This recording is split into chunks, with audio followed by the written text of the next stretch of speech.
Shaolin Kingdom.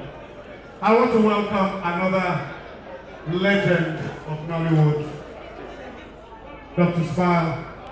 Go help me hug that man specially, because anytime I see him, I want to hug him.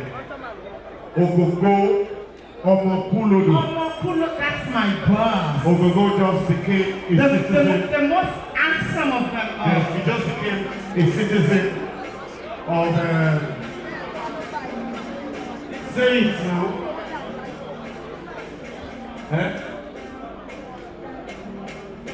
He just became a citizen of UK. He just became a citizen of UK. Ukraine. Yes, Ukraine. Yeah. No, my boss will not go to Ukraine. No, Ukraine. I love him too much. I love him too much. You are not interested. Sorry, we are not interested. You don't take risk. You don't take risk in this country. I would have gone to Ukraine.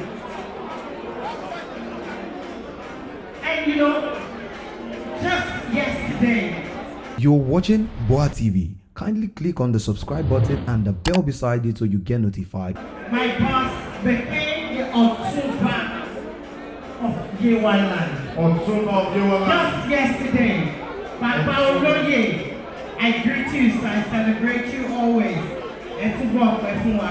Sake Kamoru, I see you. Sonia, I see you. The last time I saw Sake was in the US. That's right. And they promised me money. Dollars. Shego is going to give me. Àwọn èèyàn kan fẹ́ pa ni wọ́n nínú múfì tẹ́mi àti Sake ṣe pé kó ṣọkọ mi. Olóyè tuntun. Sake Kamoru. Nítorí Sake ṣe ọkọ mi.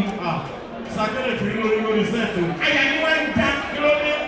You know, because I wasn't sure what he was going to do. Either to gbá mi lẹ́sẹ̀, àbí kó fún mi lóyún, àbí kí n bímọ yẹn lẹ́sẹ̀kẹsẹ̀. My sister Rhoda Befe, I see you. Nice to see you. Thank you. You all are looking amazing. It's just one person that can pull this much crowd.